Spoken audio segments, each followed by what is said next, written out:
we're switching from this attention-based universe to an access-based universe. The attention-based universe was predicated on what? Like, get a really big following, then you'll make money. Today, folks are like, I don't need a big following. I can just start to make money.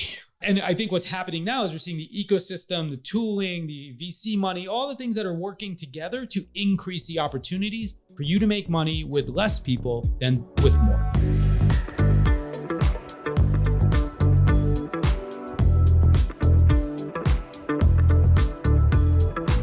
Hello and welcome back to the Creator Business Show brought to you by Pico. My name is Chikodi Chima. I'm here in San Francisco, and today my guest is my longtime friend, Gregarious Narain. Greg, why don't you give us a quick background of who you are, what are you doing today, and let's talk about creator monetization. Well, that's a quick background. That's interesting.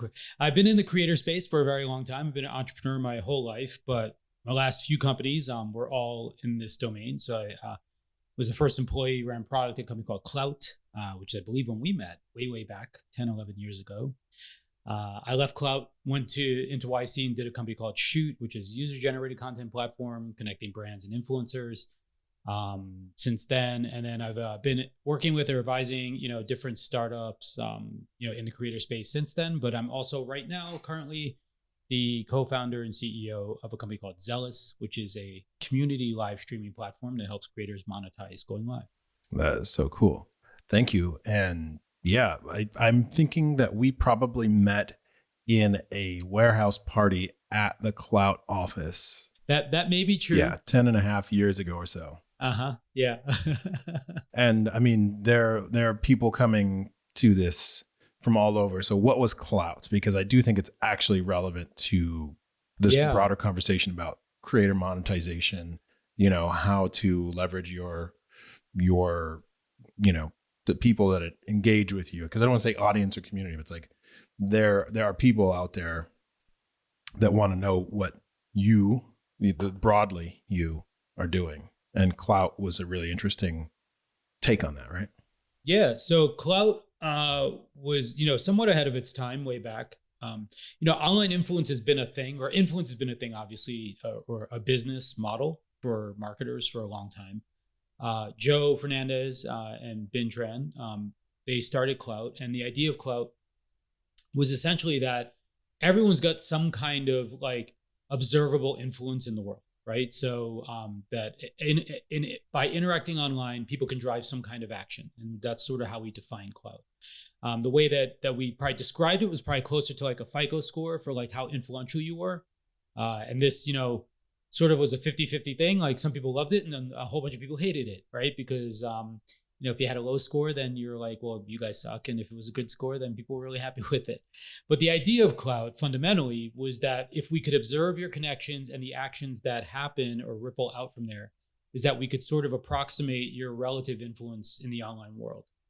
And the goal of having that understanding ultimately was that we were one of the first companies to launch what is now today called influencer campaigns, like connecting brands with individuals who had the ability to sway or influence other people online. Great. So fast forward to today. Yeah. Why don't we talk about what you're doing today in the creator space? And I have a very philosophical question. Sure. Bouncing back 10 years. Yeah, absolutely. So today, as I mentioned, my new company is called Zealous. It's at zealous.app. And what we do is we are like a live streaming platform, but a few key differences here.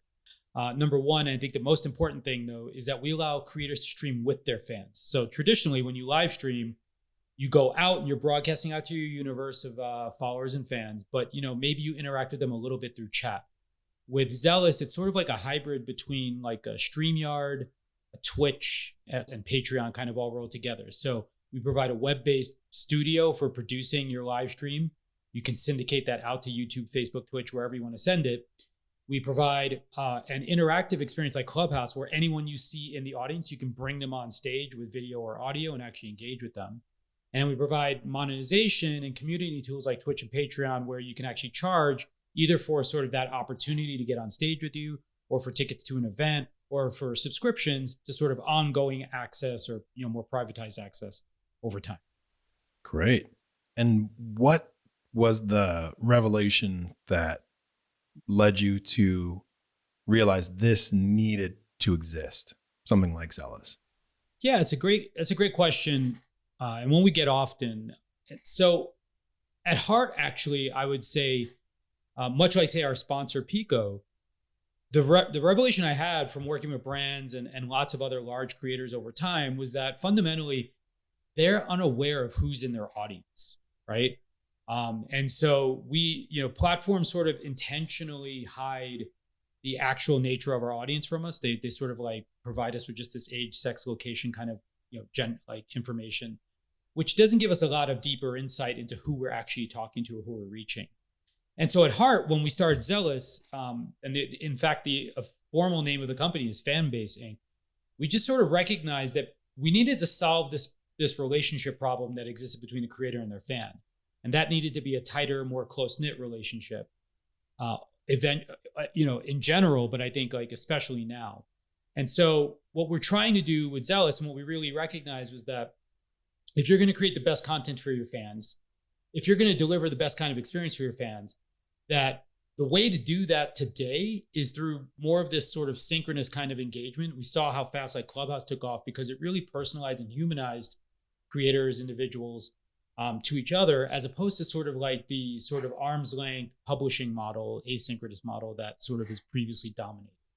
And so I think with things like COVID, which I don't think were the driver of this behavior because this was sort of where we were moving anyway, but I think it accelerated this sort of recognition that, hey, if I can be, the closer I can be to a creator who I'm a fan of, the more likely I am to build a stronger relationship, the more likely I am to share more information about myself, and ultimately the more likely I am to be loyal over time.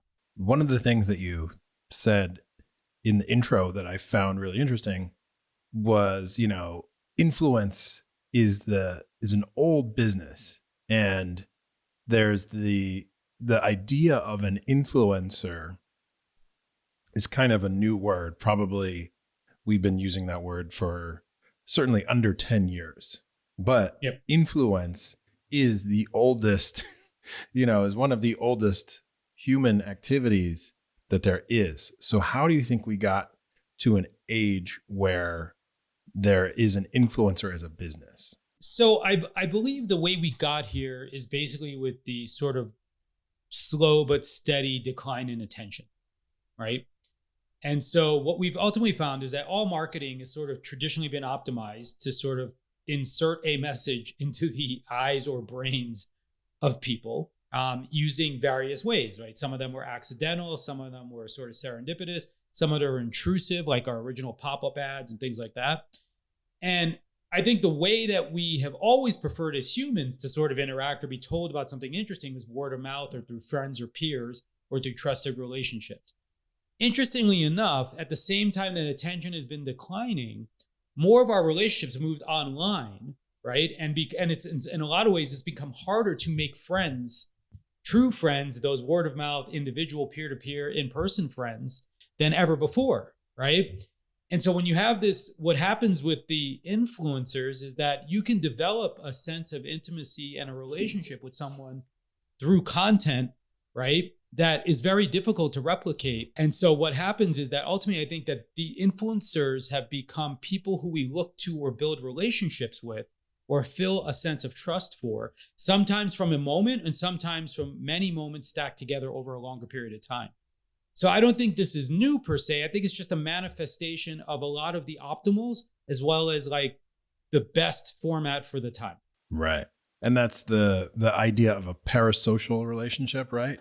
Where it's somebody you don't really know, but you feel like you know them. Yeah, I think so. Right. So I do think like, if you observe like toddlers and 2-year-olds, what do? They co-play. They don't actually play with each other. Right? They play adjacent to each other. I do think that what a creator can often represent is a lot of people rowing in the same direction, maybe because of the creator and maybe because of the community. I often say people show up for the content, then they stay for the chat, right? Because they end up talking to each other and engaging just as much around that content as they do with the content creator. Oftentimes, they don't even engage with the content creator, right? Like it's really a pure one-way consumption model. But the actual interaction part is actually with all the other people who are fans and share the same passions and interests. And you are a longtime observer and participant in the space. That idea of parallel play or co-play where, kids of a certain age, they're like, they have the toys on the floor, but they don't actually have the faculties yet they can communicate with you as parents, but they don't really like, oh, what's this other, thing crawling around on the ground? It's just like, yeah. Yeah, totally. That's quite an interesting observation. So then the community curator is the person creating the content, and yet they're still making this a business. Looking at it through the lens of parallel play. Yeah. Talk about the challenge of creating a business when people might not actually be there, that's their whole parasocial relationship. But then you are the individual creating the content. You're the one creating the forum and using a platform to bring all these people together. So let's talk about the challenge of building a business and how people are succeeding and how people are struggling with the current dynamic. Because I think you really nailed it. Yeah, I think there's an interesting distinction here, right? Between an audience and a community, right? I think there are many, many people who have an audience, right? And an audience is certainly a thing to appreciate, that to build and to hold, but it is also a thing that can be bought, right? Advertising is traditionally the game of aggregating audience, buying, brokering attention, right? I think the transition we're seeing today in the world is actually this transition away from audiences to communities. And what that ultimately means is that the unit economics are sort of changing, right? Whereas view time and other kinds, clicks and things like that may have been useful, and I arguably they weren't that useful before either, but they were the metrics of choice when we were in an attention-based economy, right? Now we're moving to a relation-based economy, which is why community is the better descriptor of sort of the container, right? A community is a connection, a container of relationships between individuals with a shared passion, versus an audience, which is just a segment of people looking in the same direction, right? And I think that they may or may not have relationships or forces that connect them, right? So that's what that parallel play is so appropriate of a term kind of for an audience-oriented world, right? But very different for a community, because a community is all about the interaction models and the crossover that is actually happening amongst the participants versus the other side. And so as a result, the fundamentally very difficult transition that we're seeing right now is that a lot of folks used to think that the audience was a community, but only the ones who actually did the work to make that community a community were actually the ones who built communities, right? Right. And so, for example, you may have an audience, but if you want to sell intimacy now, right, or other kinds of access to you and things like that, well, suddenly you haven't built that relationship, that trust yet to sort of be in that position, right? Like most YouTubers, you watch them, what do they say? 80% of you aren't subscribed, right? Like every channel says the same thing, right? How is that, right? Because there's not a relationship that exists there. There's something sort of maybe serendipitous. There's an algorithmic thing, but there's not a relationship that's going on yet. They say, please like, subscribe, and hit the bell. Yeah, that's exactly. Right. Everyone says video. Okay. Well, I'm excited to talk about a frontier of this community versus audience, which is DAOs, decentralized autonomous organizations. We're starting to, and this really does speak to creator monetization. So, maybe we can get into that for a little bit, where there's this whole world that's really blossoming with, mainstreaming of cryptocurrency and blockchain is really not accurate, because there's a much bigger number, but still a tiny number globally of people using blockchain and cryptocurrency and creating NFTs. And then within that are decentralized autonomous organizations called DAOs, where there's actually communities that have a shared currency and a shared interest in the growth and health of the community.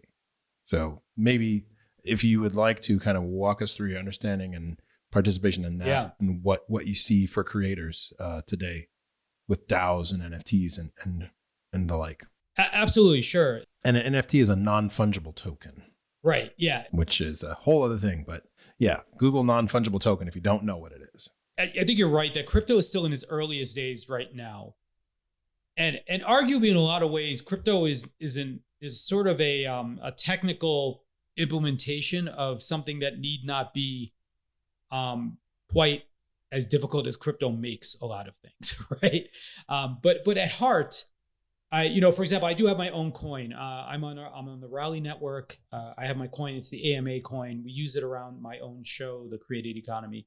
And what that coin provides is a way for the creator, for the community and the creator to have a relationship that is not necessarily transactional, right? So for example, creator coins can be used usually in like one of two ways, right? So one way is like from the idea of holding the coin, AKA I hold it to show that it is valuable to me, right? AKA I don't want to get rid of it. It can also be used transactionally, right? Where we use it to spend and buy and to unlock things, right? So these are sort of two modalities that we see creator coins being used for. So for example, you may have a Discord and you say, I'm going to let anyone who holds 50 of my coin into special channels on my Discord, because that's like the inner rings of access, right? Like to me as a creator, versus like someone who's just casually sort of interested doesn't quite get that access because they haven't acquired those coins yet. Now, they may acquire those coins by, much like if you look at a Twitch model, like they may acquire it by participation and engagement, and they may be rewarded to you. They may be acquired through purchasing, like if you have the financial means to buy those coins, right? And accelerate that process. At the same time, transactionally, they can be spent, right? Like, okay, for $5, you can, I'll give you a shout out on my show, right? Or 10 of my coin, I'll give you a shout out on my show. So those are the two uses of like the tokens, the coins, sort of that part of the ecosystem. The next sort of middle chunk is the NFT space, which is what we sort of see now, right? And I think there's kind of like, I would say there's 2 ways to 3 ways that I see NFTs sort of playing out right now, right? One of them, I believe, is just sort of pure collectible, which is AKA just like selling anything because I'm selling something, right? I make up art. Gary Vee is currently selling, he's what he calls V Friends.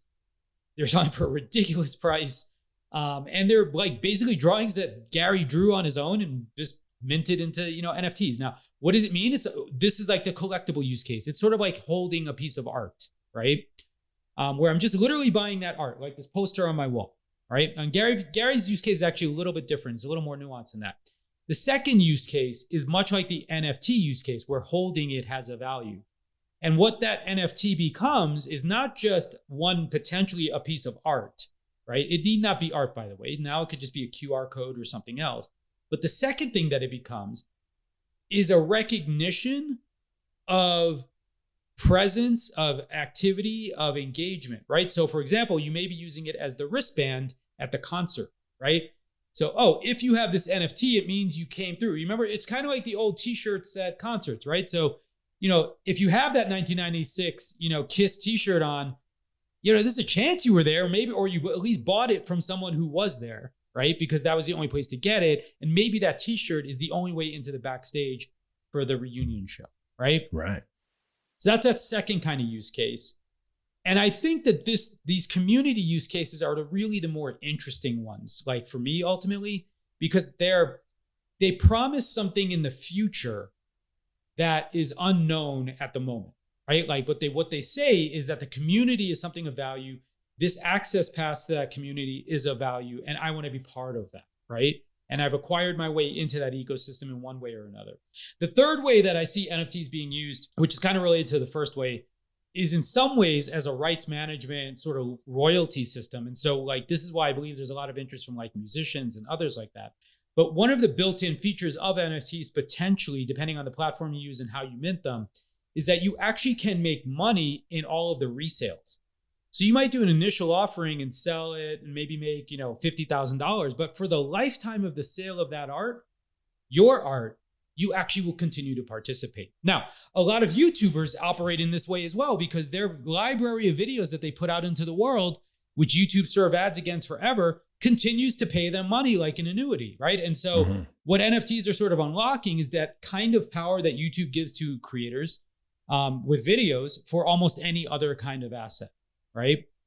So that's the NFT use case. And then onto your third one, which is about DAOs or DAOs, right? This is, I believe, when I was in college, I was in the student government, and we used to have to read Robert's Rules and all this other fun stuff. And to me, DAOs they sound complicated, right?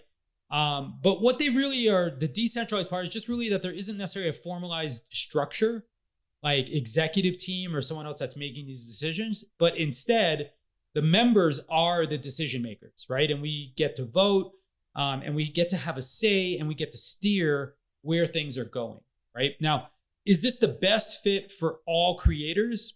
I don't know, right? Like, I think we're really early in sort of how this sort of plays out. And, I feel like creators have enough stress in their life, mentally, physically, emotionally, that the last thing they need is sort of like a raving board of people also now being able to like literally move the pieces of their life around. So I think like we haven't quite gotten to where norms are established in how like best practices in like how to leverage this as part of the relationship I have with like, say, my fan base. I do think there are really interesting, tremendous opportunities that are left to be unpacked here. But I think we're really early in that. Now, I think like what happens is when a lot of DAOs that are being started, they're being started as a way to say, we don't know what to do and no one should have the say in what to do. And so when the group is starting it, I think there's a different kind of modality than when it's a DAO inside of another place, right? So if an artist is like, I'm going to make a new song and I'm choosing titles and they want to go to their community to do that, say it might be polls.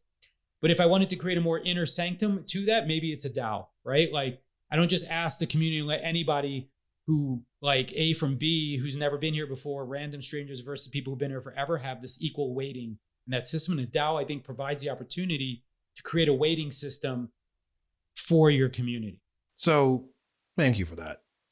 The publisher, because we're talking a lot to a publisher audience of people who have 5,000, 10,000, 20,000, 100,000 email newsletter subscribers. So you have an audience, but may not be a community, or maybe Right. it is. How would you instruct or advise someone to think about the evolution of their audience as a community when there's clearly 20,000 people that have raised their hand and said, I want to get your thoughts in my email inbox once or multiple times a week?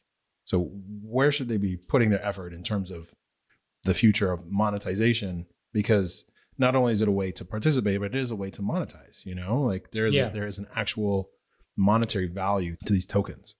So if you're a business person out there, right, like what's the dream as a business owner, right? It's to make money while you sleep. A community, I think the most effective tools in building communities ultimately increase the number of ties between members of the community, right? Because it is that interconnectivity that actually holds a community together. It keeps it strong and it keeps it durable, right?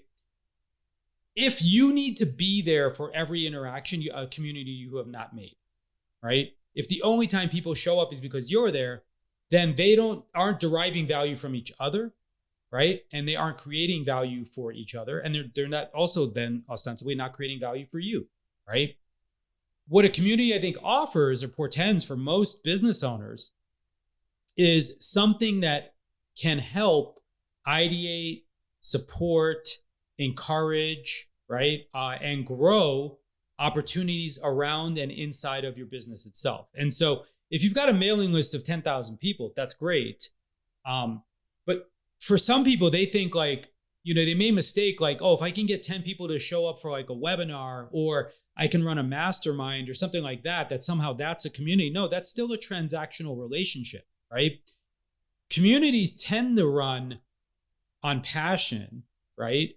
More so than they run on dollars, right? So there are people there helping each other. They're finding solutions. Now there can be secondary values and revenue and opportunities that come from it, right? But I do think that if you're in that situation where you've got a large sort of audience today and you're now trying to move towards a community, there's likely a lot of work ahead of you still, right? In terms of making that transition.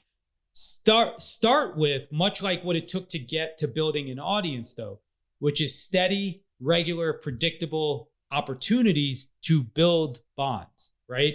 So much like it's good for you to do your show on Monday and Friday and don't miss a date because that's what people get used to. And that regularity is what helps you be successful. Start to do those social type things that actually bring people together and give a chance to talk. Start to share the stage and bring more voices from the community into there, right? You have to foster and create more champions. You have to show that there's a path to sort of growing and becoming more relevant and more important sort of ultimately, right? Find a way to highlight the activities and the creations and contributions of others within your community. These are all things that we can take for granted. It seems obvious, right? But as you grow, if just remember this, most creators, if you go look at them, when their audience is small, what do? Oh, we're there. They comment, they reply, they like everything that comes through. What happens when they get 10,000, 50,000 subs? You don't see them again, right? Mm-hmm. That's why they don't have a community, because they suddenly have moved into the business part. And they've it's not necessarily that they don't care about the other part. Some of it's just really toxic, right? I don't want to be in the comments because that's where I'm just going to get beat over the head every 5 minutes for everything other word I said. And that's a challenging part also, right? You have to develop a thicker skin and you have to learn that you can't make everyone happy, but what you can do is try to get everyone rowing in the same direction. And also when you have 50,000 people checking out a video, you might not see the comment interaction as much. Oh yeah, 50,000 video views and then, 30,000 comments. Yeah, it's a lot, right?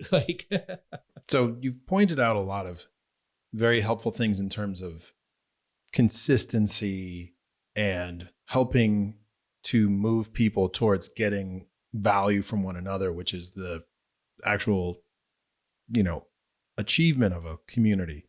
What are some things that are distractions? What should not be the focus as you're growing and transitioning from publishing and distribution to actual community building? The number one place I see people fail is when they try to weaponize the community too early, right? So what that means is, is that we try to drive them to an action that we haven't earned the right to ask them for yet, right? And so that could be oh, I've got a great sponsor and suddenly I want to bring them in and have them hosting talks with us, right? That can be vetting out work or providing too many kind of tasks or assignments virtually, even though they seem, optional to community members, right? That can also mean pulling on that individuals in that community too hard, too fast, right? Or not understanding people well enough and then having expectations that maybe they can't meet, which make them feel alienated or make them feel like they're letting someone down or disappointing others, right? So I do think largely for me, the number one thing that I see as a challenge ultimately is taxing the community too early on, right? Now that doesn't mean for example, not charging for access. I think charging for access early on can be a useful tool in separating the people who aren't there to actually contribute, right? Who aren't there in the same level of seriousness. So this is not about a sort of a revenue side of it. It's just more about what we expect to leverage or work with or use or put to work, whatever kind of benefits we think from a business point of view, having a community might offer. Formalizing those too early, expecting them to pay off or deliver too early can often cause it to crumble under its own weight, because it can develop a reputation as this is really just their sweatshop. They're just bringing us in here and they milk us for all their features and then they charge us more money and blah, blah, blah, right? And you can see all the ways it can go wrong really, really quickly because you haven't really actually invested the time. Don't count just the number of heads, but really look at the number of relationships, look at the number of interactions, look at the number of contributions, right? All those things should be things that you're tracking carefully. And then also look at them qualitatively. Not just yeah, we got 1,000 likes on that thing. Are people talking about it? Are you getting feedback? Are you getting back channel? All these other things are really important signals that you're doing the right things to help that community get to where it needs to be. Leaning in too much is a problem where you're putting so much of the weight on the audience. What does it look like when you're too passive? Yeah, so I think it looks like what we were describing before. So it looks like you're not involved. It looks like It could be anyone's community then, right? Like why is it your community, right? So I think the opposite problem is also equally valid, right? Like, which is that you're too withdrawn, you're not engaged enough, right?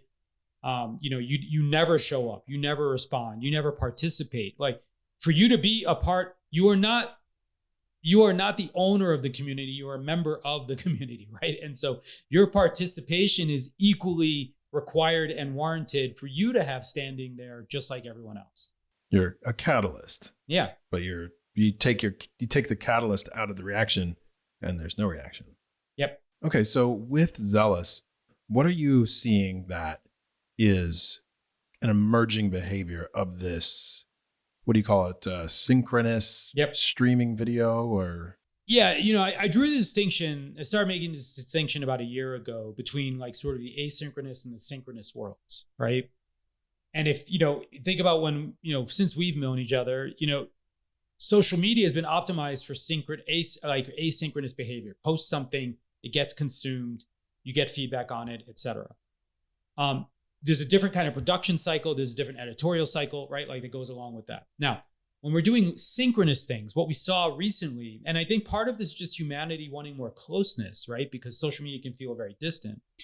But you look at it and it's the co-presence of each other that is actually what's really valuable, right? And so I think like when we look at the behavior that's coming out of sort of these synchronous behaviors, we're looking and finding more and more ways to tighten the bonds between folks, right? So I'll give you a good anecdote. When we were at Shoot, we'd done a campaign for lots of big brands. Like one of them, I remember one was like Starbucks, right? And Starbucks, the way we cleared rights to use your photo, so like got permission, we invented this technique where you left a comment behind and we said, hey, just leave this hashtag, reply with this hashtag, and we'll know we can use this photo, right? We saw fans would take a picture of the comment and share that back out on their own social media channel, right? Interesting. And it was that tiny little bit of recognition that went so far, right, for people, right? Like everyone wants to feel recognized. Everyone wants to feel seen. And by the way, to the extent that I feel like I'm a part of a community, everyone wants to stand apart a little bit, right? And so like what Zealous's promise is ultimately is that more people can be seen and that you can provide a better relationship to those individuals. You can build a better relationship and you can deliver a better experience, right, to those fans. That's going to be more meaningful. We've heard all the tropes about how millennials want experiences and blah, blah, blah, right? I'll give you a good anecdote. Go think about this. You go look at Patreon, and if you go look at the top tier offering of benefits for almost every one of the top Patreon tiers, what's it include? A one-on-one session, group session, special events, right? Why? Because closeness is extremely valuable, right? Mm-hmm. And synchronous experiences, whether or not, forget if I can see you or not, just feel closer than the broadcast, right? And so what we're trying to do is to scale synchronous behaviors with Zealous. And so we're giving you a chance to be on stage with 10 of your fans for a few minutes at a time, and then swap in another 10. And that way, all of them get a chance to come, say hi, be on screen, take a screenshot, say hello. And ultimately, by showing up, you're getting this heat map of where the relationships are the strongest, right? And you're building relationships and memories that are going to be way more valuable and important over time. That's interesting.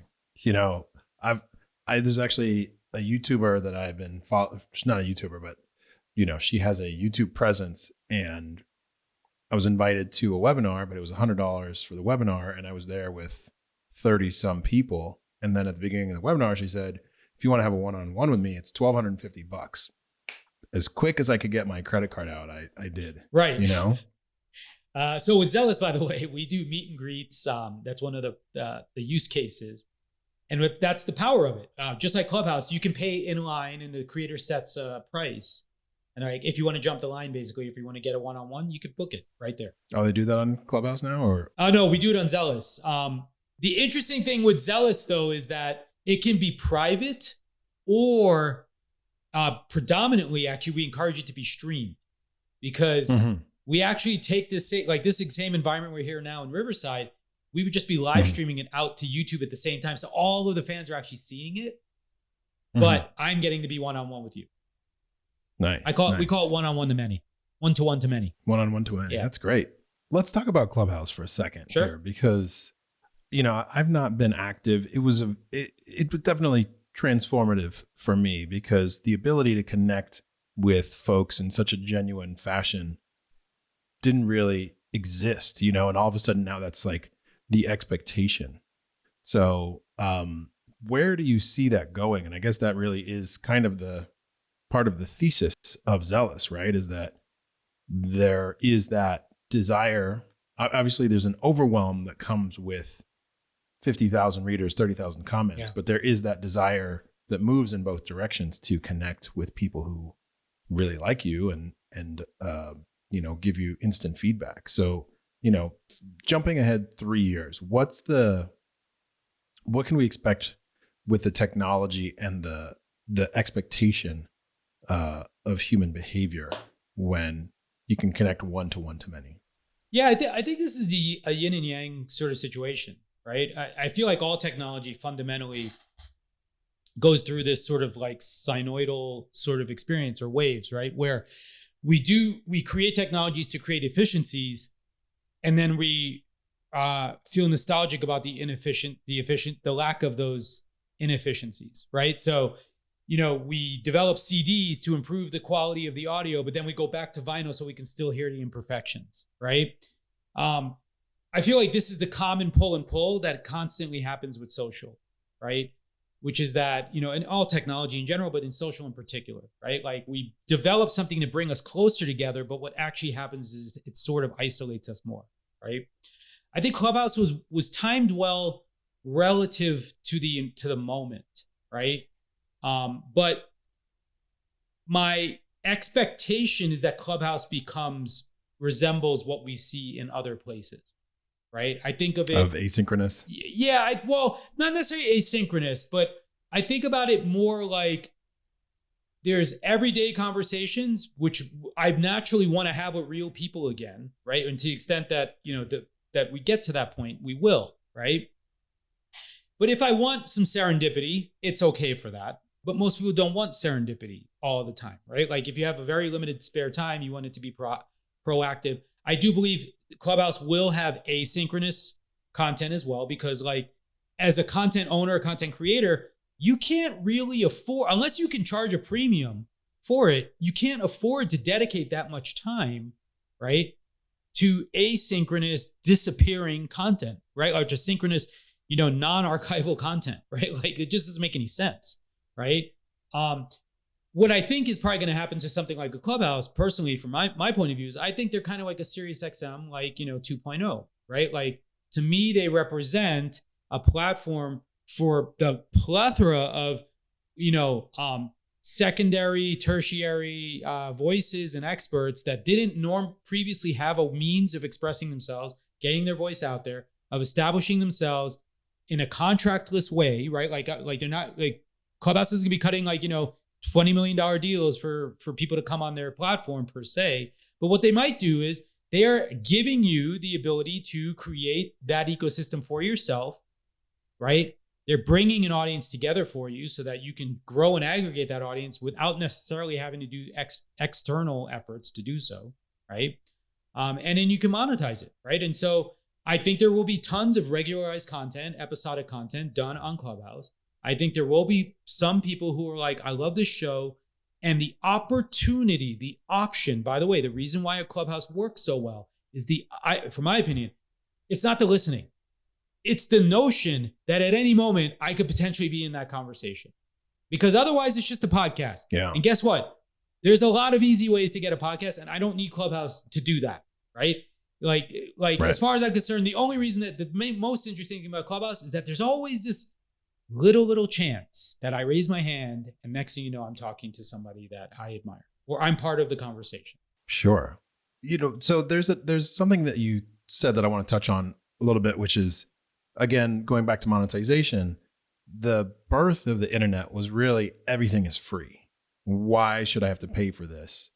And then news sites, the New York Times, and everyone started putting up paywalls, Wall Street Journal, Bloomberg, et cetera. And it's like, there is a revolt. But now we're in an era where, I personally paid $1,250 for 1 hour of time with someone who I only know from YouTube, Mm-hmm. and paid, an additional $100 to be on the webinar to find out that I could pay $1,250 to talk to this person. That's your NFT, by the way. See, that was your unlock. Yeah, I guess so. It's one of one. Yeah. Yeah, I didn't record the conversation either, but yeah. So how far do you think we can go in monetizing content? The pendulum always swings. Where do you think people will stop paying for content and go back to free? I have a few thoughts here. Or it could be free, or it could be low cost. Like right now there's a premium. Yeah. Because if you're paying $100,000 or, whatever in ETH for an NFT, that's a finite piece of content. Yeah. And people are paying for that. Yeah. I have a lot of thoughts here, I guess. And I wish I had them better packaged, but let me share some of the variety of thoughts that I have around this, right? So there's one argument that the reason that more people don't pay for content is that the granularity is not set right? So because you can only spend dollars, say, right? So Bart, our friend from Centipede, is a big proponent of this, but he believes that micropayments, for example, are not varied enough. And so if they were more widely available, more people might pay a little bit for something, right? We've seen experiments with this, right? Like Medium and other things like that have done attention-based versions of this. Well, depending on how much time you spend per article, of the $5 you get, we're basically going to distribute it for you. I think the reality is that before you know what something's worth, it's hard to say you should pay for it, right? And since articles come out all the time, it's very difficult to know that this article is worth $1, right? Or this ephemeral conversation that I've never heard before is going to be worth $100, right? Very hard to do, I think, when it comes to charging for content in that regard. I think the stuff we see with NFTs is almost a different category of thing. That's collectibles, right? And so to some degree, or to largely to some extent, that's an art piece, right? And so you're buying it as a moment of art. Now, I think what we are seeing, however, right, is that what I'm actually buying is not the content, but I'm buying something else, right? I'm using that payment as a proxy, right, for appreciation or support, maybe for the creator. I'm using it as a proxy for access to the community. I'm using it as a way to personally feel like I belong to something else that's bigger than me, right?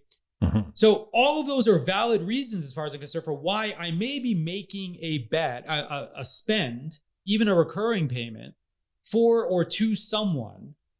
And it could be for any or all of those reasons all rolled up together at the same time, right? Now, how much am I willing to spend on that? That's a great question. On the one hand, I'll make the argument that we complained for years and years about cable and unbundling and all this other stuff. And guess what? It all got unbundled, and now we pay more for all the shows we want than we did when we had cable, right? Now, how many people actually have that kind of budget free floating? I don't know, right? I don't think that we're going to get to replacement value, right? Relatively speaking, in those numbers, right? I'm not going to suddenly have my creator bill go to $1,000 a month when I was paying $100 a month for, everything, right? It seems unlikely to me. But at the same time, the flip side, how much do I spend to go to dinner with a friend? How much do I spend to go for drinks with a friend? How much do I spend to fly away and hang out for a weekend with my friend? Now, when you take all of those costs and you add them all together, and if you look at it from the lens of the reason I'm buying this is to belong to a community of like-minded people where I share things and I derive value personally, and I express and I communicate and I'm a part of a conversation, then guess what? Maybe the budget for it is bigger than we think, right? It's certainly bigger than just the amount of money I spend on magazine subscriptions, because that's zero, right? I think there's other budgets, personal budgets, business budgets, et cetera, that we may be drawing from. They could be for education that we rationalize it through. Social activities and clubs could be pulling from, fitness and mental health, right? And then, of course, relationships. So there's a lot of spheres for it to be pulling from.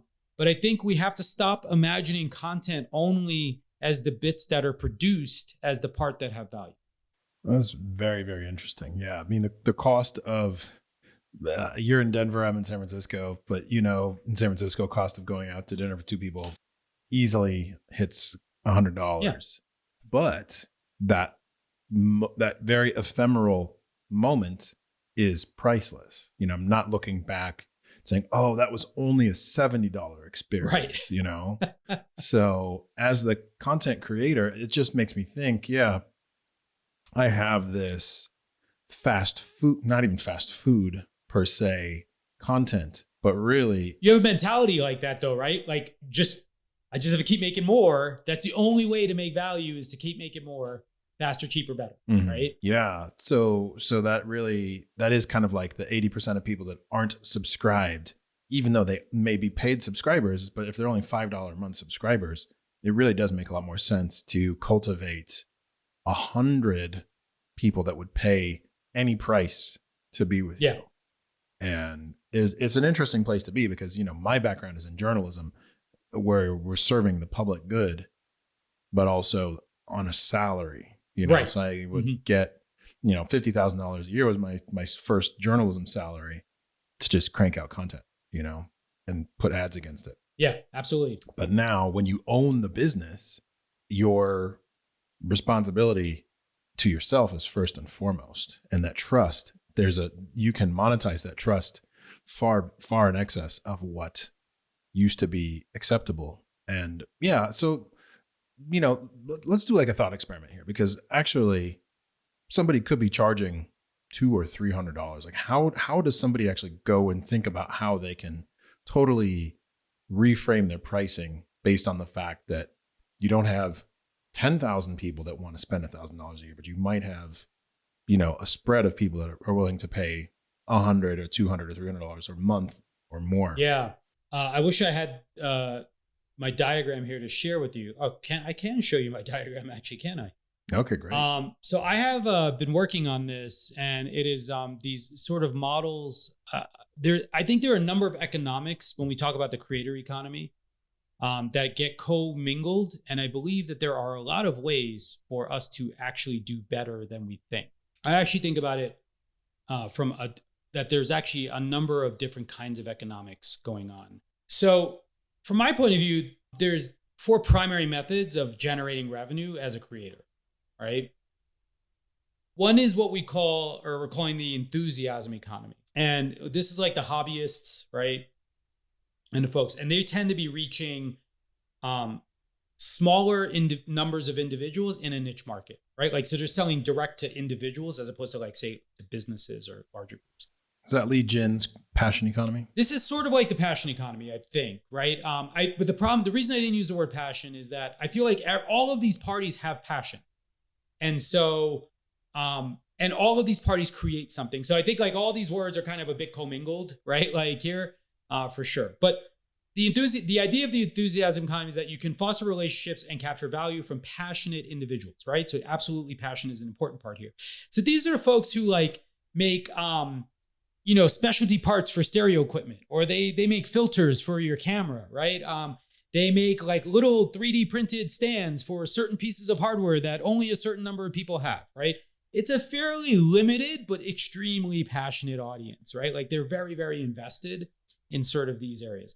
But also it is the place that you are most likely to have a strong community, right? Because it is people who are diehard, dedicated, thinking about a thing all the time. You're going to have very good activity. So activating, standing up a community that you charge or access to, et cetera, also very viable business model here, as far as I'm concerned, right? The second, above that, we have like what I call the creator economy. These are really the people who make content for a living, right? And so these are the folks who maybe are running sponsorships or advertisements. They're selling subscriptions to the content that they produce on a regular basis, right? And they're building and growing an audience through content and engagement, right? So ultimately, now remember, this is not the influence economy. It's a slightly different model there, right? The creator economy are the folks on YouTube who are like, I produce videos 3 times a week, right? Every once in a while I mention it's like Dude Perfect. Dude Perfect does like 1 video a week and they charge $1 million to sponsor it, right? But yes, there's a sponsorship opportunity there. They are not necessarily espousing expertise, and they are not necessarily driving or intentionally driving people to a destination separate from them. They're a master of human attention. That's right, right? They know what people are going to watch. Now, if you look at the top right, which is really reaching mass market, but targeting businesses as your customer, That's where the influence, note I didn't call it the influencer economy. I call it the influence economy, which is using and leveraging your influence, right, to drive and create new kinds of value, basically, right? And so these are folks who become like, they do brand ambassadors. They start, they're also doing like endorsements for products. They maybe are joining advisory boards and helping shape the future of your business, right? Because they have a pulse on like things that are happening and changing. These are also the folks who are likely to do partnerships or collaborations with others, right? So that's the influence economy. Those are Kardashians and other things. And by the way, it's important to note, anyone can do all of these if you acquire the required size, basically, right? Mm-hmm. And by the way, influence can be, if the size of the market is small, then you don't have to be like a multi-billion follower person either, right? Like you can be potential. If you have 10,000 in a 20,000 space, you're pretty influential, right? Like, so just remember, it's all relative, but I believe all of these business models are available to everyone. It's just a matter of choosing where you start and deciding where you want to go to next, right? Right. And then the last one is what I call the expert economy, which is the one that you and I, like your $1,250 1 hour session is in that domain, right? Which is where you are packaging and translating your unique experience and expertise into knowledge that can be sold, right? So you're maybe consulting, doing advisory work, you're doing speaking engagements, right? You're also running courses or publishing out your own books and stuff like that, right? So you can see how all of these models are available to any creator really at any time, technically, right? Now, some of the ones that require a larger audience will take a little more time to get to. And if you remember when I was talking earlier about how we're switching from this attention-based universe to an access-based universe, right? The attention-based universe was predicated on what? Like, get a really big following, then you'll make money, right? Today, folks are like, I don't need a big following. I can just start to make money, right? So, and I think what's happening now is we're seeing the ecosystem, the tooling, the VC money, all the things that are working together to increase the opportunities for you to make money with less people than with more. Yeah. 100 true fans. Yeah. Right. And certainly in the influence and expert economy, if you were speaking to CEOs of, mid-tier companies, you don't need that many. You don't need that many. If they can open up their checkbook right away. Yeah, that's right. Now, some folks don't want to do consulting. Yeah, they want to be a creator. They want to have independence, right? Well, those are consultants. Now how much of consulting you want to do is up to you. If you want to do it, generate your revenue in another way, it's totally your choice. But then you have to come up with one of these other products, basically, or offerings for the ecosystem. So there's 4 models of monetization now. Which one do you think is going to grow the fastest? So I believe that they are all growing simultaneously. If I was to guess which one's losing the fastest, which is probably easier for me to answer, it's the pure influence economy. Right? Because I believe that smart marketers are like, I'd rather go where people love this thing or something more and more. Right. So I think like you see there's a lot of disdain in the creator influencer sort of dynamic, right? Like we're like a creator doesn't want to usually be called an influencer. They think it's like a derogatory term or something. Right. So the influencer economy, I think, is probably seeing some shrinkage here, but I think the influence economy has a lot of like room to grow. Now, if I were to guess where the most growth is short term, it's in the expert economy, because I feel like what's happening is that all those enthusiasts and passion economy folks and all those creators are starting to recognize that they have expertise that they can package and sell. And if you think like, what's one of the most popular common things right now, cohort-based classes, what is that really? That's like taking probably something I know how to do pretty readily and guiding a bunch of other people through that process. And giving them the rails to get from one side to the other. It's bundling of consulting with content, right? Basically. I guess, yeah. Maven, they raised $20 million. Like you take like a Maven or one of the biggest growing apps last year was Kajabi. Why? Selling courses, right? This is a sleeper unicorn, all right? So Teachable, Kajabi, Circle, all these apps which have like education kind of built into them, courseware built into them. Circle is interesting because it's ex-teachable folks building community tools around the schooling part as well, right? So, I believe this expert economy is actually growing really, really fast. I think what we originally knew of the influencer kind of those early YouTubers were all like dorky enthusiasts. They just love something a lot, right? And I think like those bottom two are the two that I see the growing the fastest though, because previously you couldn't just be someone who loved like really high end stereo gear and like could make a life out of that. Like just knowing being good at it or knowing a lot about it, right? But now you can, right? Like the closest we had was those Caterpillar, those crafting groups and whatnot, right? Those were enthusiasts, and that was the whole original ecosystem. Like you look at Etsy, right? Etsy was this enthusiasm economy, really like an early part of it, but they were only like good for physical goods. It didn't work so well for other kinds of things, right? It's interesting. I would have said that the area that would probably shrink the most is actually the creator economy, just based on the reward profile for, influence, expertise, and enthusiasm. There's an interesting YouTube channel that I found where the woman uses magnet balls that are colored, and she builds these mansions and she puts her hamsters and goldfish and things in them. It's very soothing, but I could see where people are like, well, I just want a deeper connection with somebody. However, though, I can watch that with my son and he loves it. It's choreographed geometry. So it is a really, really cool thing. Yeah. Well, so here's why. And so I don't think I disagree with that. I guess my point is that the influence economy actually sits on top of the creator economy, right? So, and so I think like not enough brands, for example, have figured out how to work at scale with creators as advisors, right? Or as consultants, right? Like they barely can run campaigns with them, right? And so I feel like we're moving away from the pure play, lavish, luxury, idolized lifestyle, like that often was associated with the influencer side.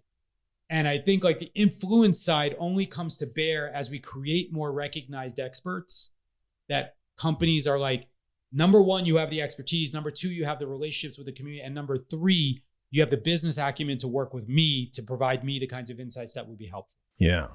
And the tools and the technology to reach them is more accessible than ever. So that's where something like Clubhouse really struck gold. So I think the top half for sure is having a harder time than the mass market stuff. I think is having a harder, the niche market stuff is having its moment right now, basically. Yeah. Yeah. The riches are in the niches, as they say.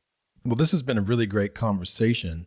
If people want to get a hold of you, how do they do that? Sure. Feel free to just shoot me an email, gregarious@zealous.app. I'm happy to answer at any time. I'm at Gregarious on Twitter. If you want to DM me, I'm always there. And is that a CryptoPunk that you bought as my avatar? That was a gifted one from an old friend. Do you remember, were you friends with Shlomo way back? Sounds familiar, but So Shlomo is an old friend of ours from SF as well. And he actually is running marketing for the Broadcasters, which is the NFT that I have as my avatar there. Okay. But yeah, feel free to shoot me an email, shoot me a DM. We also do stream twice a week on Creator Economy. We do an interview series on Wednesday, and we do a news show on Fridays. Feel free to pop in. We encourage and bring up our guests all the time.